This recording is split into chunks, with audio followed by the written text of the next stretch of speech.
문무일 검찰총장이 검경 수사권 조정안 패스트트랙 지정에 반대 입장을 공식 표명한 이후 검찰 내부에서도 불만을 쏟아내고 있습니다. 경찰도 즉각 입장문을 내고 문 총장의 주장을 조목조목 반박하면서 검경 갈등이 다시 불거질 조짐입니다. 한국당 지도부가 청와대 앞에서 대여 투쟁을 선포하고 전국을 도는 규탄 집회를 시작했습니다. 일부 의원들은 집단 삭발식을 했습니다. 문재인 대통령이 사회 원로들을 초청해 국정사법농단은 타협할 수 없고 적폐청산 뒤 협치가 가능하다고 밝혔습니다.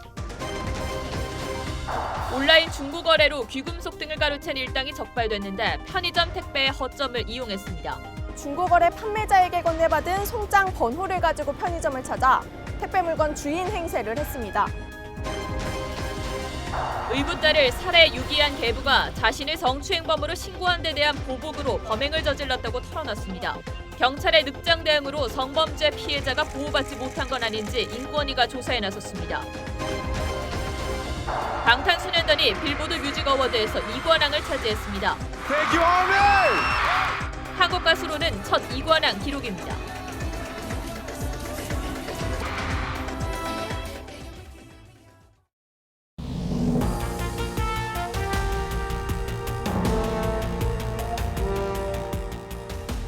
여러분 안녕하십니까? 뉴스9의 신동욱입니다. 오늘은 검찰 분위기가 심상치 않다고 해서 왜 그런지부터 알아보도록 하겠습니다. 문무일 검찰총장이 해외 순방 중에 검경 수사권 조정 법안과 공수처법에 대해서 강도 높은 비판의 메시지를 발표하자 검찰이 술렁이고 있습니다.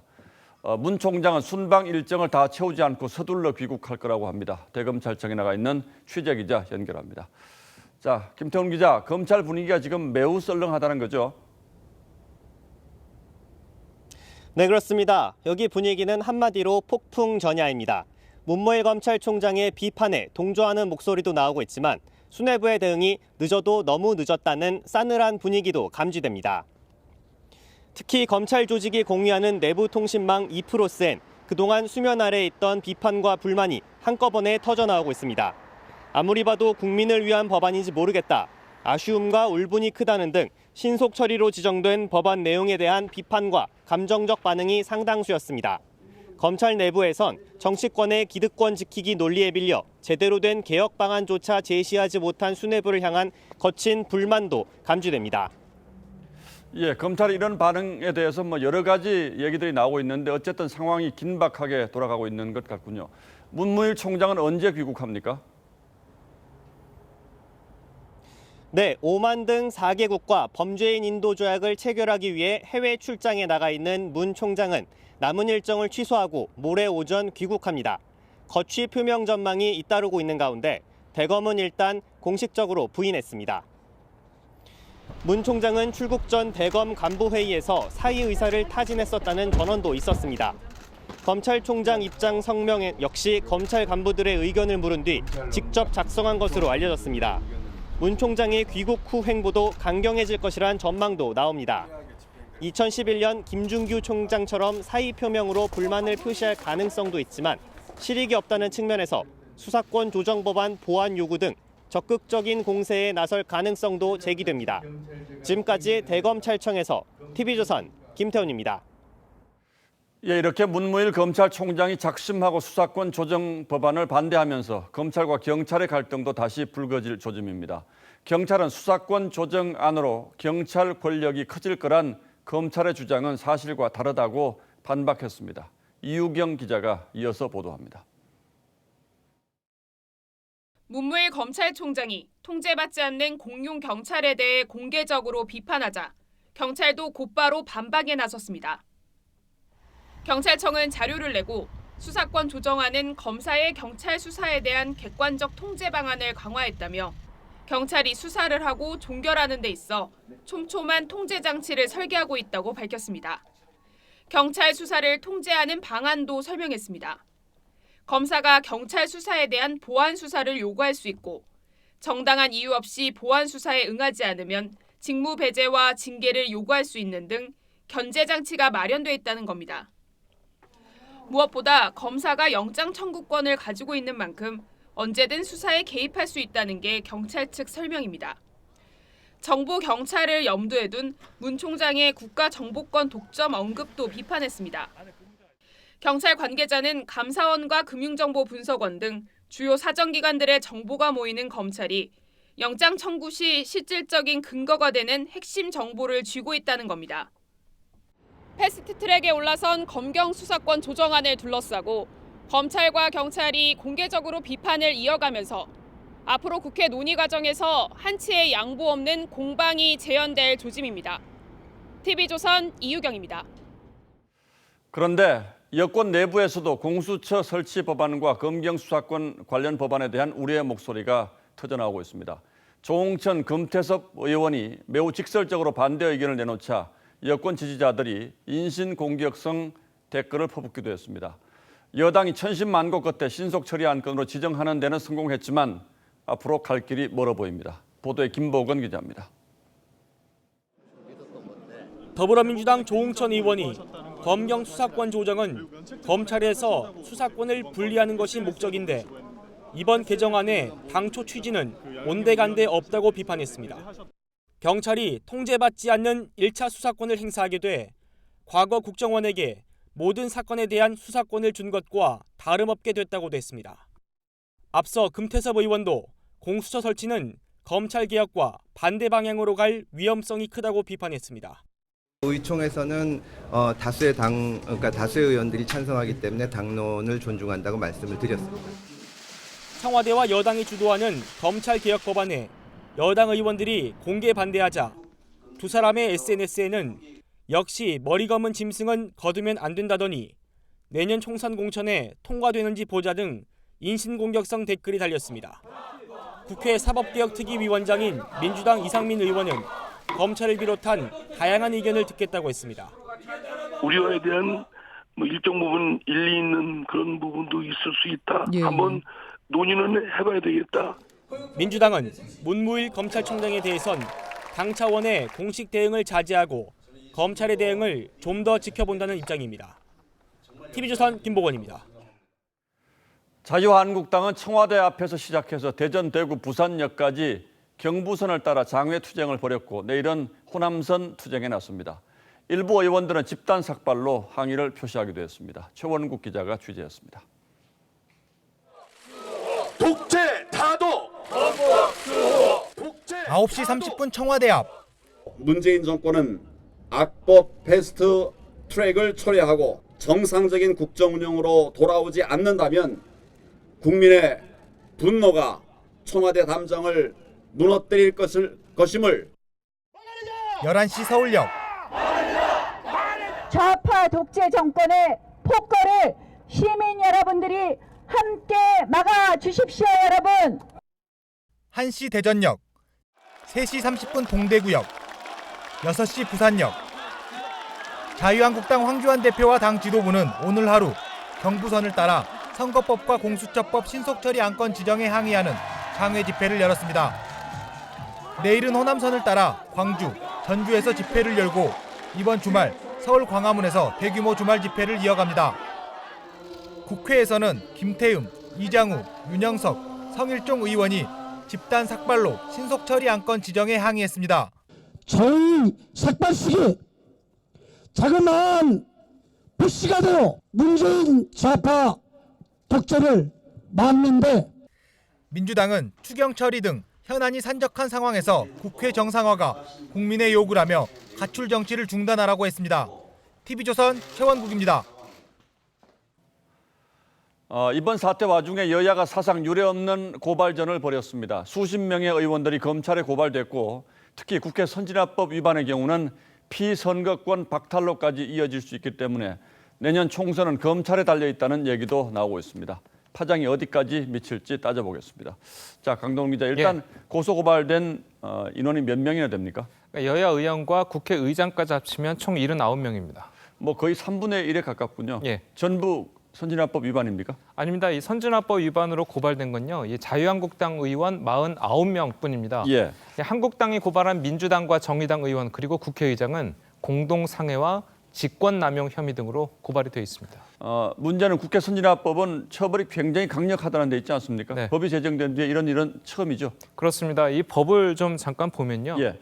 이 국회 회의를 방해할 목적으로 회의장이나 부근에서 폭력 행위를 하거나 회의장 출입 등을 방해하면 5년 이하의 징역 또는 1,000만 원 이하의 벌금에 처한다고 되어 있습니다. 예, 이 처벌 조항을 보면 최악의 경우는 의원직 상실도 가능하겠군요. 그렇습니다. 이 금고 이상의 형이 확정되면 의원직을 상실하게 되죠. 예. 거기다가 이 국회 선진화법을 위반하게 되면 500만 원 이상의 벌금형이 확정되면 5년 동안, 그리고 집행유예 이상이면 10년 동안 선거에 출마할 수가 없습니다. 당연히 내년 총선에는 출마를 못하게 되는 겁니다.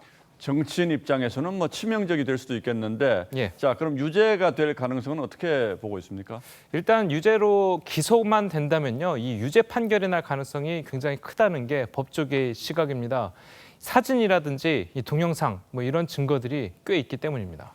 자, 그런데 그동안 정치권에서는 이런 문제 생기면 정치적으로 타협을 하고 고소 고발은 서로 취하하는 뭐 이런 방식으로 해결해 오지 않았습니까? 이번에도 그렇게 되지 않을까요? 그런데 그게 또 그렇지가 않습니다. 왜냐하면요, 이 국회 선진화법의 경우 여야 합의로 고소 고발을 취하하게 되더라도 반의사 불벌죄에 해당하지 않기 때문에 법률상 고발이 이루어진 이상 수사는 계속 진행되게 됩니다.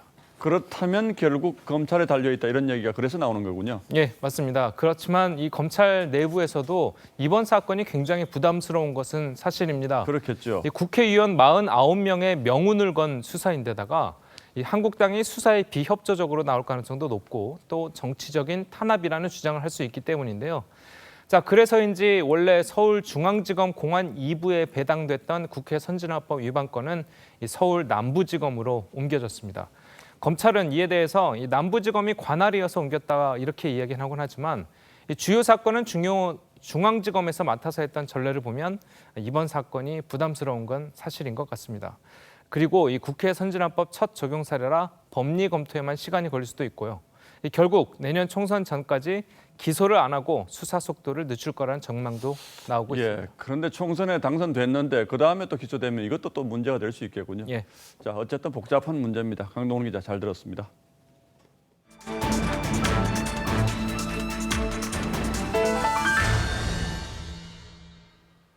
보신 것처럼 당장 오늘만 해도 우리 사회 전반에서 얼마나 갈등의 골이 깊어지고 있는지를 실감할 수가 있는데 문재인 대통령의 생각에는 전혀 변화가 없는 듯합니다. 청와대로 사회 원로들을 초청한 자리에서 적폐 수사는 타협이 불가능하고 완전한 청산이 이루어지고 난 다음에 협치할 수 있다고 했습니다. 신정훈 기자가 보도합니다. 문재인 대통령이 취임 2주년을 맞아 청와대로 사회 원로들을 초청했습니다. 문 대통령은 정치적 대립과 갈등이 격렬하고 국민 적대감이 높아져 걱정스럽다고 했습니다. 그러면서 과거 어느 정부보다도 야당 대표를 자주 만났고 여야정 협의체도 만들었지만 한 걸음도 더 나아가지 않았다고 말했습니다. 문 대통령은 적폐 수사를 멈추지 않겠다고 했습니다. 아주 심각한 반헌법적이고 또 헌법 파괴적인 것이기 때문에 그 부분에서는 타협하기가 쉽지 않은 것입니다. 문 대통령은 살아 움직이는 수사를 통제해서는 안 된다며 진상 규명과 청산이 이루어진 뒤 협치하고 타협할 수 있다고 했습니다. 문 대통령은 또 종북 좌파라는 말이 어느 개인에 대한 위협의 말이 되지 않고 생각이 다른 정파에 대해 위협적 프레임이 되지 않는 세상만 돼도 크게 발전할 수 있을 것이라고 했습니다. 문 대통령은 또 일본이 불행한 역사를 국내 정치에 이용해 증폭시켜 아쉽다고 말했습니다. 한국당 황교안 대표는 적폐 수사를 지시하면서 협치는 안 하겠다는 말이라면 아주 유감스럽다고 했습니다. 다른 야당 의원은 문 대통령도 한일 관계를 국내 정치에 이용하는데 앞뒤가 맞지 않는 말이라고 했습니다. TV조선 신정훈입니다. 오늘 청와대에 초청된 원로들 가운데는 현 정부와 이런저런 인연이 있는 사람도 꽤 있었습니다. 그런데도 쓴소리를 쏟아냈습니다. 탈원전 정책과 소득주도 성장을 제고하라는 발언도 있었지만 대통령은 답이 없었다고 합니다. 이어서 백대호 기자가 보도합니다. 지난 대선 당시 문재인 대통령을 지지했던 윤여준 전 장관은 대통령은 국정에 무한 책임을 진다면서 국회의 극한 대결을 대통령이 직접 풀어야 한다고 고언했습니다. 민주당은 여당 된 지 2년이 됐는데 아직도 야당처럼 행동한다고도 했습니다. 노무현 정부 때 청와대 비서실장이었던 김훈식 전 연세대 총장은 대학과 대학원에 원자력 전공 지원자들이 거의 없다면서 탈원전 정책의 부작용을 지적했습니다. 송호금 포항공대 석좌 교수는 고용주도 성장으로 바꾸고 주유수당을 고용부에서 주는 변화라도 필요하다면서 소득주도 성장을 비판했습니다. 문 대통령은 대통령이 직접 막힌 국회를 풀어야 한다는 말이나 소득주도 성장과 탈원전 속도 조절 요구에 명확한 입장을 밝히지 않은 것으로 전해졌습니다. TV조선 백대호입니다. 요즘 청와대 국민청원 게시판이 뜨겁습니다. 자유한국당 해산청원에 170만, 더불어민주당 해산청원에는 25만, 문재인 대통령 탄핵 청원에도 5만 명 이상이 서명했습니다. 이를 두고 정치권의 해석도 철저히 자기중심적입니다. 청원 게시판을 만든 당초 취지가 이런 건 아니었는데 언제부턴가 모르게 우리 모두가 대답 없는 게시판에, 어쩌면 대답할 수 없는 게시판에 눈을 떼지 못하고 있습니다. 오늘의 포커스입니다. 끝없이 올라가는 청원 동의자 수. 마감이 20일이나 남았으니 200만 명이 넘을 수도 있겠네요. 그런데 정말 실제 국민 170만 명이 동의한 걸까요? TV조선 취재진 한 명이 오늘 하루 한국당 해산에 동의한 횟수만 5번. 특별한 방법을 쓴 것도 아닙니다. 게시판 안내대로 네이버와 카카오톡, 페이스북, 트위터, 실제 기자 본인의 아이디 4개로 로그인해 동의했을 뿐이죠. 여기에 오늘 만든 페이스북 계정으로 동의수를 더 올릴 수 있었습니다. 중복 집계가 가능하기 때문에 청원 동의 숫자가 실제 인원과는 다를 수 있는 겁니다. 한국당에서 볼멘 소리가 나오는 이유 중 청와대에다가 서로 다른 이메일로 무한대로 작업이 가능합니다. 개수가 많다 적다라는 것들이 전혀 의미가 없다는 것. 20만 명이 동의하면 정부가 답변을 해야 하는데 삼권 분립에 반해 답할 수 없는 무리한 청원도 많습니다. 국회의원 파면이나 의원 급여의 삭감, 김경수 도지사를 법정 구속시킨 판사나 이재용 삼성전자 부회장을 석방한 판사에 대한 사퇴 청원도 정부 권한 밖입니다. 삼권 분립에 따라 현직 법관의 인사와 징계에 관련된 문제는 청와대가 관여할 수 없으며 관여해서도 안 됩니다. 청와대가 관여할 수 없다고 하지만 국민의 뜻을 사법부가 알아야 한다고 강조하는 건 무슨 뜻일까요? 그 재판에 대해 비판하는 여론이 청원을 통해서 반영된 상황을 있는 그대로 봐야 할 것 같습니다. 청원을 통해서 드러난 국민의 뜻이 결코 가볍지 않습니다. 이런 부작용을 감안해 미국 백악관은 아예 청원 첫 단계에서부터 정책에 대한 정부의 입장 발표 촉구와 정책 변경, 새 정책 제안 등 4가지 분야로 한정해 청원을 할 수 있게 했습니다. 청와대 청원 게시판에는 연예인 등 특정인에 대한 엄벌 요구나 혐오 표출 등 국민 고충 처리와 거리가 먼 청원도 수시로 올라옵니다. 오늘도 무수한 청원들이 청와대를 향하고 있습니다. 촛불을 24번 내가 여기 한 번도 안 빠진 사람이에요. 대통령님 만나서 내가 직접 말씀을 드리고. 국민청원의 원조격인 조선시대 신문고는 어땠을까요? 신문고 연구의 권위자인 고 한우군 교수는 신문고가 원래 취지와 달리 신료들 징계에 이용됨으로써 신권을 약화시키고 왕권을 강화하는 데 크게 기여하였다고 부정적으로 기록했죠. 청와대 청원이 정쟁의 도구가 아닌 사회적 약자를 위한 소통 창구로 기억되기를 기대합니다. 뉴스나인 포커스였습니다. 다음 뉴스입니다. 의붓딸을 살해하고 시신을 유기한 계부의 범행 동기가 밝혀졌습니다. 자신을 성범죄자로 신고하자 보복한 것이라고 자백했습니다. 친엄마도 혐의를 인정했습니다. 오선혁 기자입니다. 모자를 깊게 눌러 쓴 여성이 법원으로 들어갑니다. 재혼한 남편과 함께 딸을 살해하고 시신 유기를 방조한 혐의를 받는 39살 유모 씨입니다. 딸에게 하고 싶은 말씀 없으세요? 유 씨는 그동안 경찰 조사에서 남편이 혼자 딸을 죽였다며 공범 혐의를 강하게 부인했습니다. 하지만 유 씨는 어젯밤 11시 30분쯤 경찰 조사를 자청해 혐의를 인정했습니다. 차량 뒷좌석에서 김 씨가 A양을 살해할 때 유 씨는 앞좌석에 앉아 13개월 된 아들을 돌봤다고 진술했습니다. 살해까지 따라오고 차속에 있었거랄지 이런 내용을 다 시인을 해. 죽인다고 막 하는데 무서워서 가만히 있었다. 그런 식으로. 유 씨는 3시간 동안 이어진 심야 조사에서 김 씨가 A양에게 보복성 살인을 저질렀다고 진술했습니다. 김 씨 역시 A양이 자신을 성범죄자로 지목하자 복수하기 위해 살인을 저질렀다고 자백했습니다. 진정서가 제출돼버리니까 성폭행인데 와이프한테까지 알려주면 어쩔까 이런 생각을 죽여버려야겠다. 경찰은 다음 주까지 보강 수사를 한 뒤 김 씨와 유 씨를 검찰에 송치할 예정입니다. TV조선 오순열입니다. 숨진 여중생은 그동안 계부의 성적 괴롭힘으로 고통스러워했고 심지어 친아빠에게도 학대를 당한 정황이 나왔습니다. 그래서 경찰에게 도움을 청했지만 결말은 이런 비극이었습니다. 겨우 13살의 여중생이 가족에게 외면당하고 또 사회로부터도 보호받지 못한 채 이렇게 떠나 미안할 따름입니다. 박건우 기자입니다. 13살 A양은 2016년 아동보호기관에 아버지가 상습적으로 폭행했다고 신고했습니다. 법원은 친부에 대해 접근 금지 명령을 내렸습니다. 평소 도구로 아이 종아리나 이런 데를 수차례 때려서 약 2주간의 상처를 입혔다. 이런 내용이었거든요. A양은 친모에게 갔지만 이번엔 계부가 있었습니다.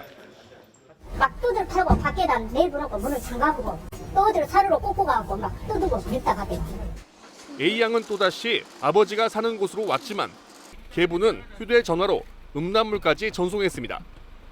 참다 못한 A양은 지난달 9일 경찰에 신고했습니다. 김 씨가 성폭행하려 했다고도 털어놨습니다. 하지만 수사는 바로 이루어지지 않았습니다. A양은 경찰에 신변 보호까지 요청했지만 친부는 보호 조치마저 취소했습니다. 피해자 유가족이 경찰의 늑장 대응을 지적을 하고 있고요. 저희들도 어떤 그런 부분을 집중적으로 살펴볼 예정입니다. 가족에게도 경찰에게도 보호받지 못한 A양. 13년 생의 마지막은 죽음이었습니다. TV조선 박건우입니다. 오늘 새벽 충북 청주의 한 아파트에서 불이 나 1명이 숨지고 92명이 연기를 마셨습니다. 20대 손자가 할아버지를 대피시킨 뒤 혼자 불을 끄다가 숨지고 말았습니다. 김다루 기자입니다. 아파트 3층 창문에서 시커먼 연기가 뿜어나옵니다. 잠자던 주민 100여 명이 긴급 대피했습니다. 우리가 막 방까지 다 들어오고 벌써 이쪽으로 나올 수가 없는 상태더라고요. 오늘 새벽 4시쯤 충북 청주시의 22층짜리 아파트 3층에서 불이 났습니다. 25살 A씨가 숨지고 주민 92명이 연기를 마셨습니다. 숨진 A씨는 외할아버지를 대피시킨 뒤 혼자 불을 끄려다 결국 숨졌습니다. A씨는 같은 아파트 20층에서 부모와 살았지만 1년 전부터는 혼자 지내던 할아버지와 잠을 잔 것으로 알려졌습니다. 졸업하고 이제 학교 다 들어가. 건축기사 따고 취직할 일만 나고 있는데. 소방당국은 3층 안방에서 불이 시작된 것으로 보고 있습니다. 이 아파트에는 1층부터 15층까지 스프링클러가 설치되지 않았습니다. 2005년부터 11층 이상 아파트는 모든 층에 스프링클러를 설치하도록 법이 개정됐지만 이 아파트는 법 시행 사흘 전인 2004년 12월 29일 건축 허가가 났기 때문입니다. 한 3살 차이로 이게 그렇게 된 거네. 그래서 법 바뀌기 전에 허가 많이 해요. 낮 10시 50분쯤에는 불탄 3층에서 다시 불이 나 주민들이 황급히 대피하는 소동이 벌어지기도 했습니다. TV조선 김다로입니다.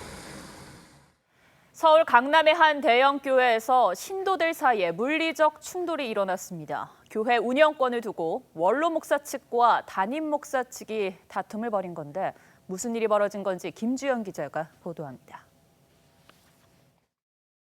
한 남성이 교회 창문을 소화기로 내리칩니다. 회의를 하고 있던 사람들이 소화기 분말에 급히 피합니다. 회의실 밖에서는 수십 명의 신도들이 서로 얽혀 몸싸움을 벌입니다. 어제 저녁 8시쯤 서울 강남의 한 교회에서 원로 목사 측 20여 명과 담임 목사 측 50여 명이 충돌했습니다. 싸움은 3시간가량 이어졌고 4명이 경상을 입고 병원으로 옮겨졌습니다.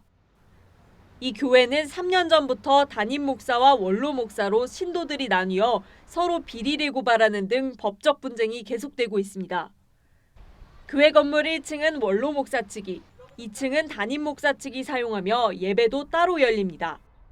교회 1층과 2층의 출입문은 이렇게 의자 등으로 막혀 있어 신도들조차 자유롭게 출입하기 어려운 상태입니다.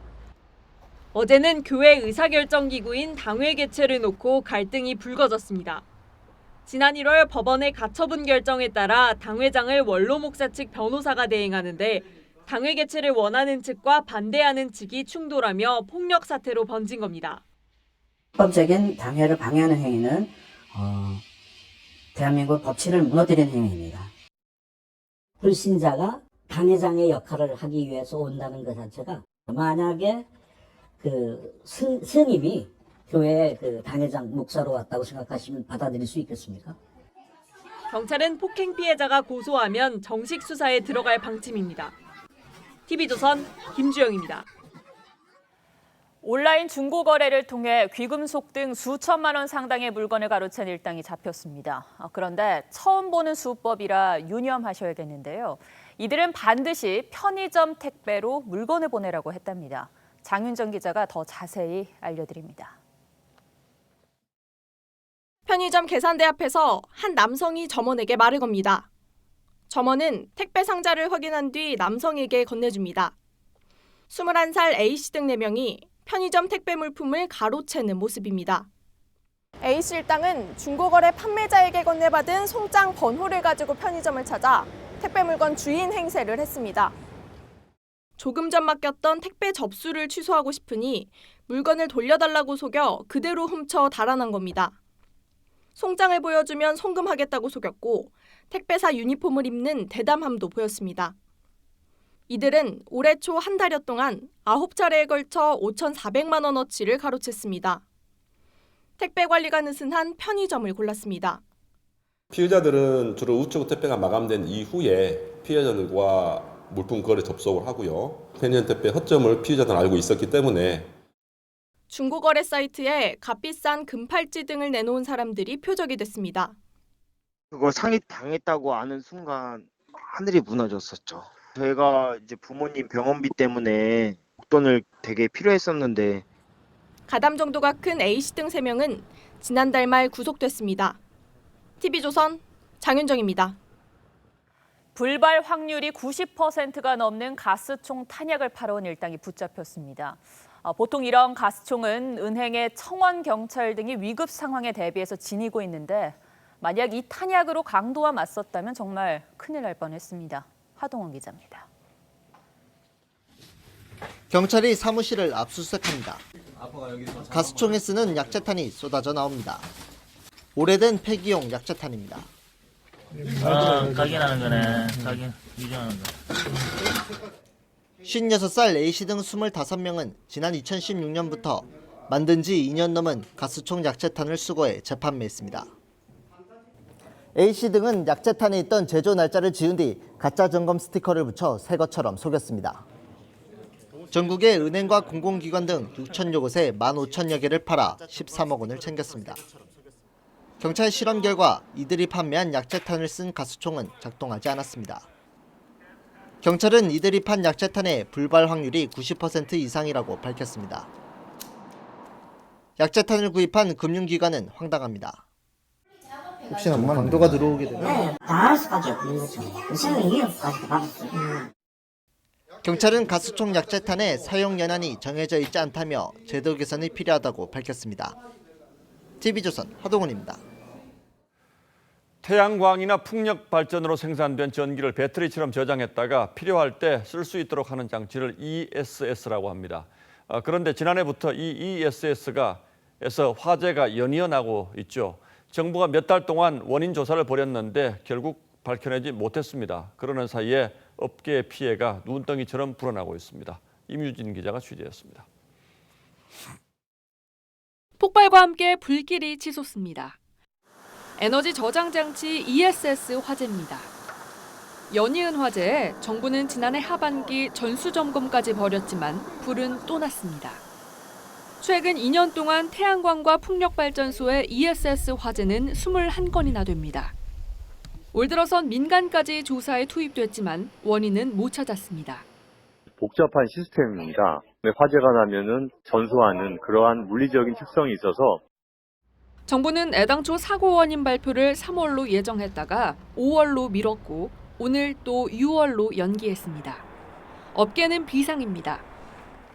정부가 화재 원인을 찾을 때까지 가동 중단을 권고하면서 전국 ESS 시설의 3분의 1이 멈춰섰습니다. 올해 국내 ESS 신규 설치 발주는 단 한 건도 없습니다. 수요가 없으니 1분기 배터리 업체 실적은 고꾸라졌습니다. 삼성 SDI는 영업이익이 전분기 대비 반토막이 났고 LG화학은 ESS 사업 손실액이 1,200억 원에 달합니다. 부품을 공급하는 중소기업은 존폐 기로에 내몰렸습니다. 꽤 중단된 시기가 길다 보니까 고스란히 마이너스가 된 도산을 하냐 파산을 하냐가 이 지금 경제가 있어요. 가동 중단이 장기화하면서 제2의 반도체라 불리는 세계 ESS 시장에서 우리 기업의 공신력 추락까지 우려되고 있습니다. TV조선 임유진입니다. 아파트 층간소음 때문에 아래 위층 이웃 사이에 얼굴 붉히는 일이 잦고 또 끔찍한 폭력 사태로 번지는 일도 있습니다. 그래서 정부가 기준을 강화했는데 실제로 시공하는 과정에서 이게 제대로 지켜지지도 않고 관리도 엉터리였다는 사실이 드러났습니다. 층간소음 분쟁이 줄지 않고 있는 이유가 바로 여기에 있었던 셈입니다. 정수영 기자가 취재했습니다.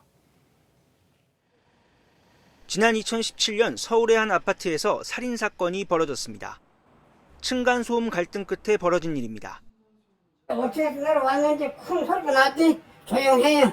조금 게 경찰 안 들어와서 이제 이 사람은 잡아가고. 층간소음으로 인한 이웃 간 분쟁만 매년 2만 건에 달합니다. 감사원은 사전에 인정받은 바닥 구조로 시공한 아파트 191세대의 층간소음을 측정했습니다. 그 가운데 184세대 96%의 아파트는 층간소음 차단 성능이 실제보다 부풀려 있었고 114세대는 최소 기준에도 못 미쳤습니다.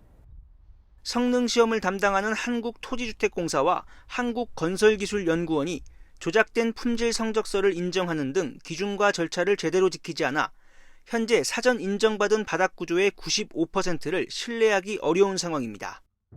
공인 측정기관도 측정 위치를 임의로 바꾸는 등 측정 기준을 지키지 않은 층간소음 차단 성능 측정 성적서만 86%에 달했습니다. 시공 후에도 층간소음 차단 성능을 확인할 수 있는 제도 개선 방안을 마련토록 국토교통부에 통보하였습니다.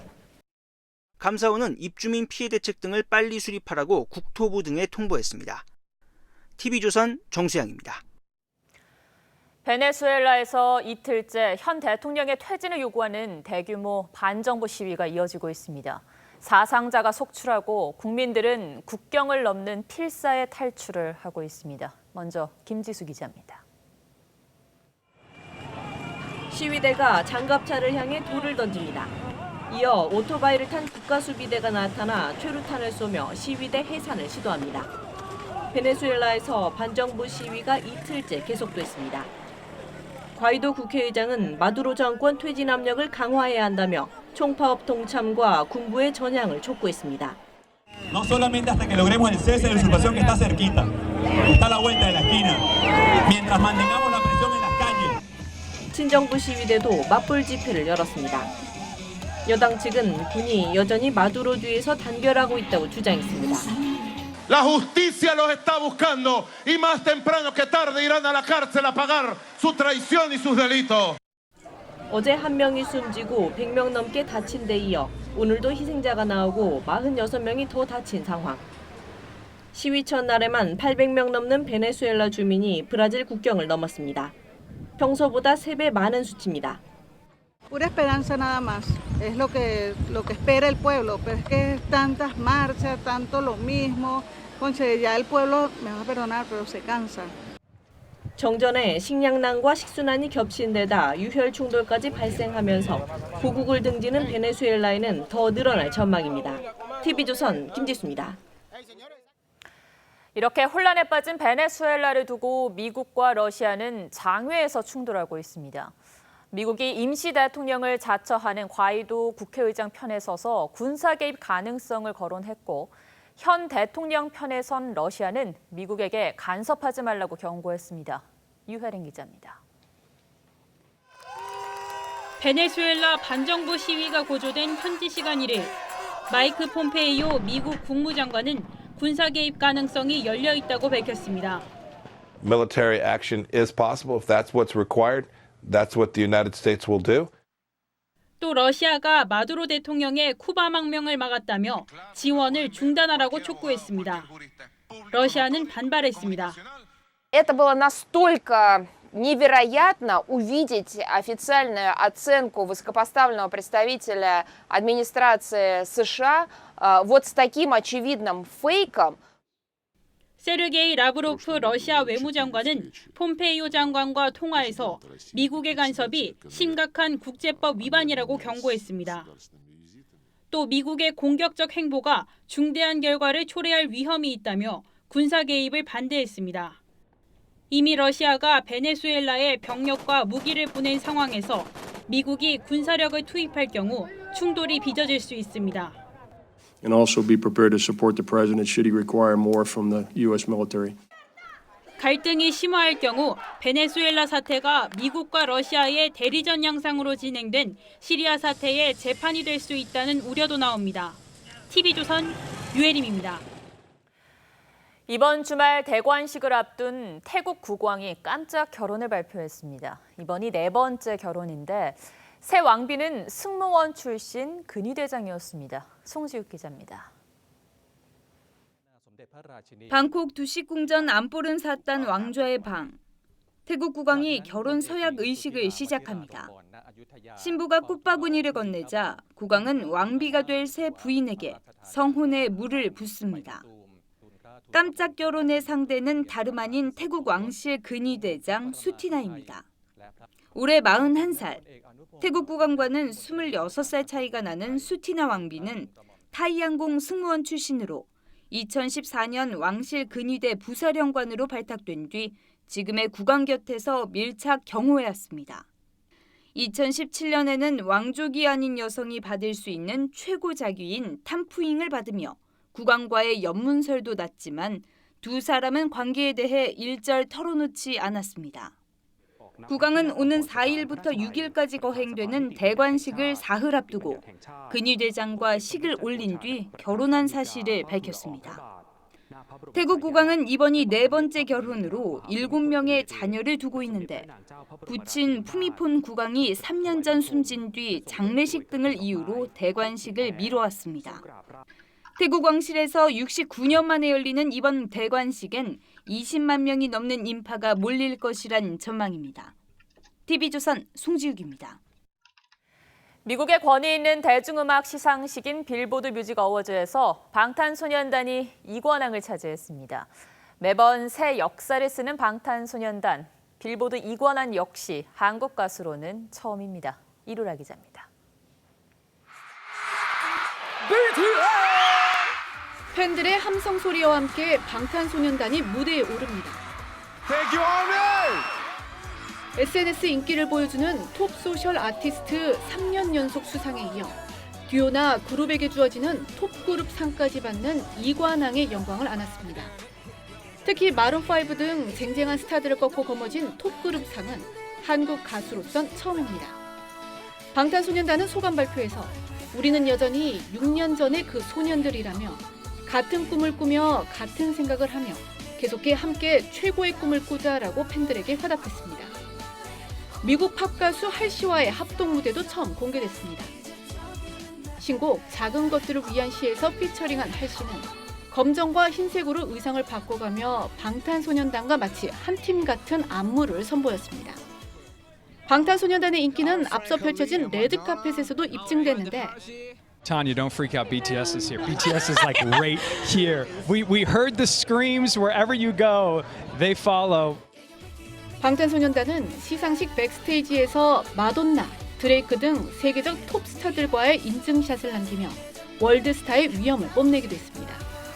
TV조선 이로랍니다.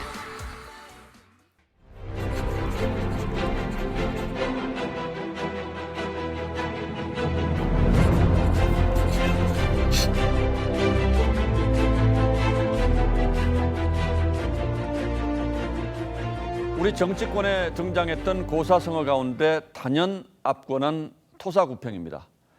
토끼 사냥이 끝나자 소태 사냥개를 삶듯 실컷 부려먹다 비정하게 버리는 정치 세태를 꼬집는 말이죠.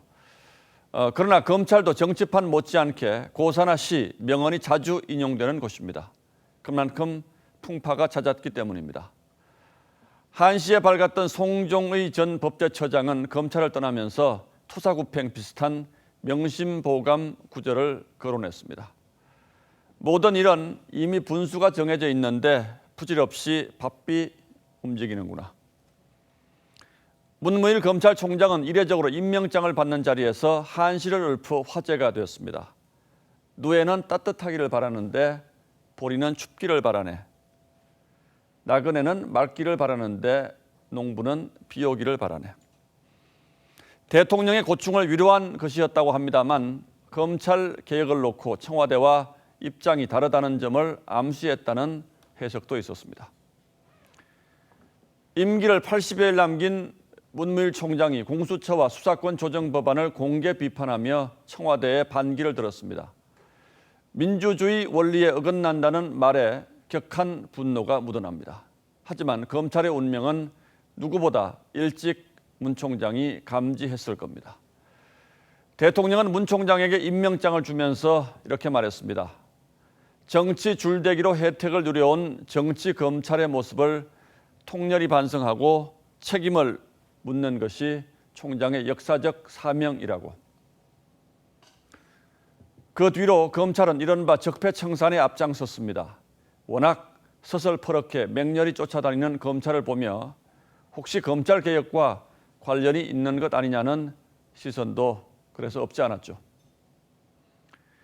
그러던 작년 3월 검찰이 철저히 배제된 채 정부의 수사권 조정 합의안이 나오자 검찰 내부에서 다시 토사구팽이란 말이 등장했습니다. 적폐 수사가 마무리되면 사냥개의 운명이 될 거라는 걱정이 피부에 와닿기 시작한 것이죠. 그리고 그 우려는 현실이 됐습니다. 검찰은 정권이 바뀔 때마다 수사권을 휘둘러 정권 안착에 기여했습니다. 국민이 검찰을 신뢰할 수 없다고 하는 이유는 상당 부분 정치 권력과의 관계에 뿌리가 있습니다. 그래서 이번에는 어쩔 수 없이 업보라는 말을 떠올립니다. 5월 2일 앵커의 시선은 적폐 수사 후 검찰의 운명이었습니다.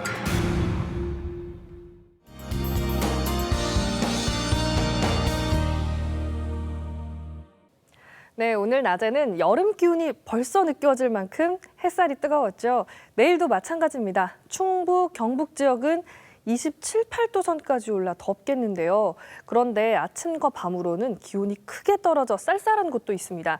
내륙 지역으로는 일교차가 20도나 차이가 나겠는데요. 지역별로 아침 최저 기온 자세히 살펴보면요. 내일 아침 대전, 전주, 광주 9도로 시작을 합니다. 낮 기온은 크게 오르는데요. 낮엔 이렇게 반소매 옷을 입어도 충분하지만 아침과 밤으로는 겉옷이 꼭 필요하다는 점 기억해 두시고요. 대구, 광주 28도까지 오르겠습니다. 내일도 한낮에는 봄 햇살 치고는 뜨거운 햇살이 내리쬐겠습니다. 또 미세먼지 농도 일부 지역 나쁨 단계까지 오르는데요. 주로 서쪽 지역에서 좀 높아질 것으로 보이니까요. 실시간 미세먼지 정보 확인해 주시기 바랍니다. 또 서울, 인천은 건조주의보가 내려졌습니다. 화재주의 계속해서 당부드립니다. 토요일까지는 꽤 덥겠고요. 일요일 어린이날 낮 기온이 좀 떨어져 포근한 봄 날씨 예상됩니다. 날씨였습니다. 목요일 뉴스 9은 여기서 마치겠습니다. 시청해 주셔서 고맙습니다.